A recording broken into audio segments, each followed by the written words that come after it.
Welcome to the Daily Dharma, a gentle podcast where we read a philosophical story every week and reflect on how it relates to everyday life.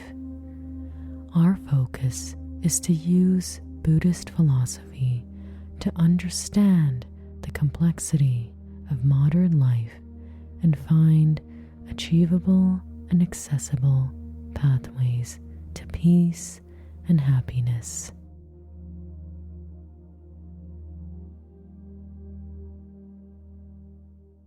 Hi everyone, welcome to the Daily Dharma.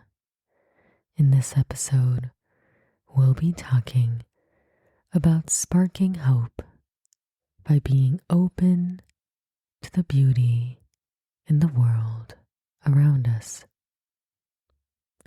The story that we'll be reflecting on this theme is called Under the Big Blue Blanket, and it comes from the book Zen Stories with Master Seiji by Daiki Shimada.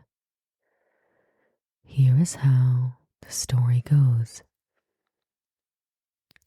While he wandered the city's crowded streets, Master Seiji found himself accompanied by a curious child gazing up at the expansive blue sky.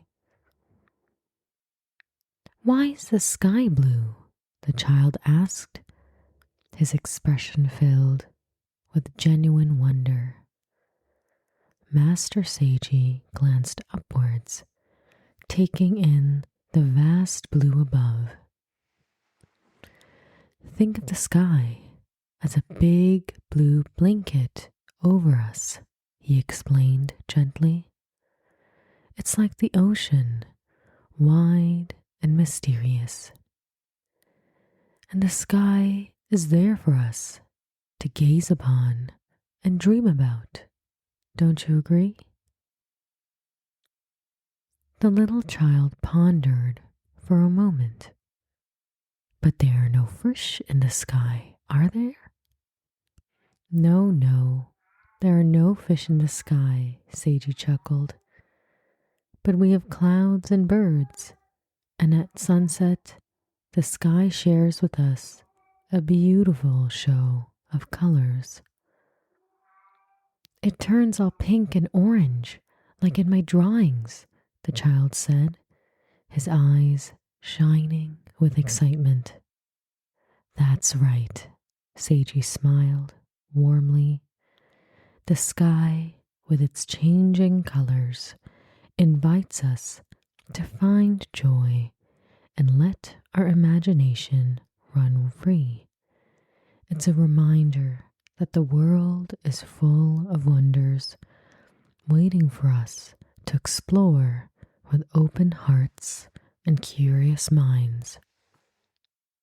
With a sparkle in his eyes, reflecting the boundless sky, the child turned and darted toward the entrance of a nearby shop, which Seiji recognized as belonging to the child's mother. The joy of everyday wonders and the spirit of curiosity carried him forward, leaving Seiji to watch with a content smile, knowing that another young mind had found delight in the vast blue canvas of the sky above. In reading the story, it truly reminds me of all the beautiful mornings and evenings where I just look above me and the sky is so beautiful in ways that are hard to put in words.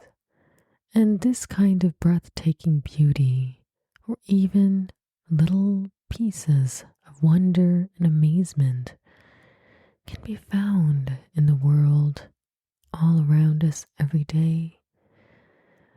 But when our minds are shrouded with stress, with fatigue, with anxiety, it becomes harder and harder to see. But I think there is something very cathartic and beautiful about giving ourselves the permission to look at the world with wonder once in a while. Whether it's the beautiful pigment of green in just making a simple cup of tea, or even the aroma of fresh bread when passing by a bakery. There is so much beauty and so much wonder in the world around us if we are ready to be open to it and to acknowledge it. Something very simple but still beautiful that I noticed today was just the expression of a child in a restaurant. He looked so happy just eating with his mom and his friends, and it reminded me of just how much children sometimes remind us that everyday little things can be full of excitement and curiosity and interest if we allow ourselves to let go of the jadedness and the cynicism and the sense of, well, seen it, done that, over it.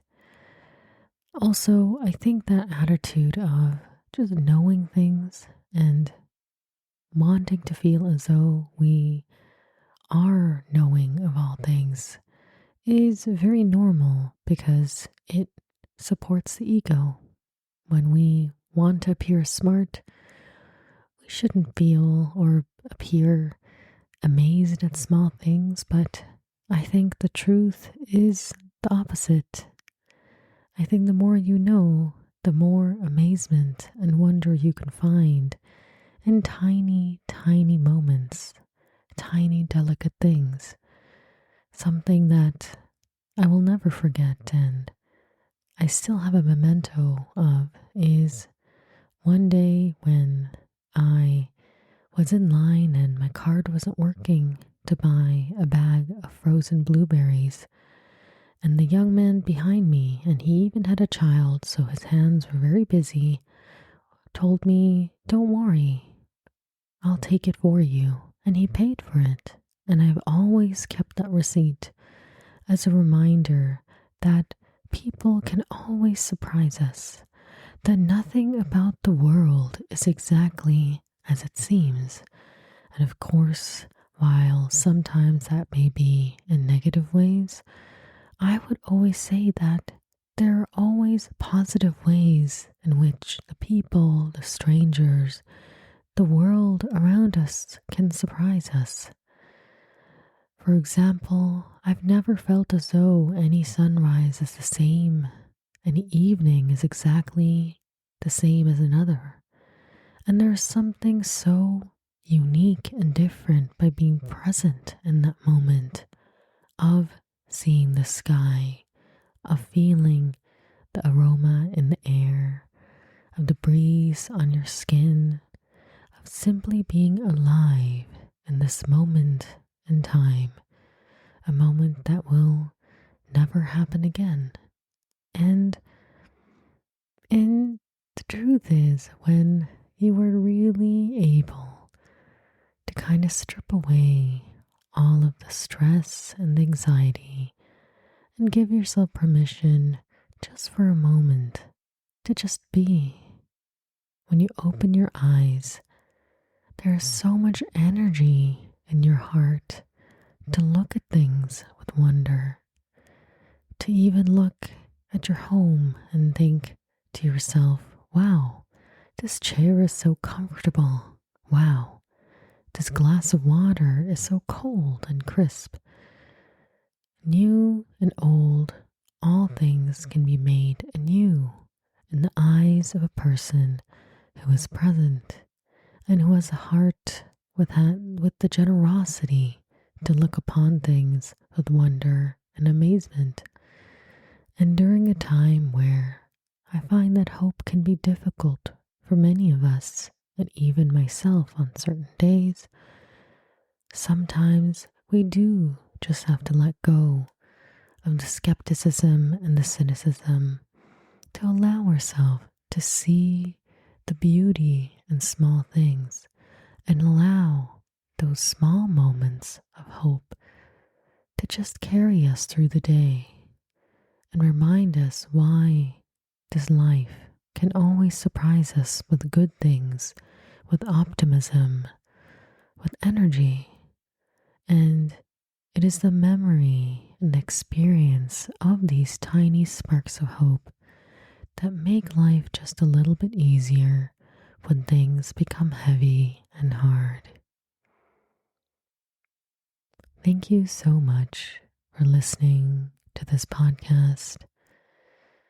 If you have any thoughts, questions, or anything that you'd like to share with me, please email me at dailydharmapodcast@gmail.com, and I would love to hear from you. May you have a beautiful, safe, and joyful week ahead of you. Until next week.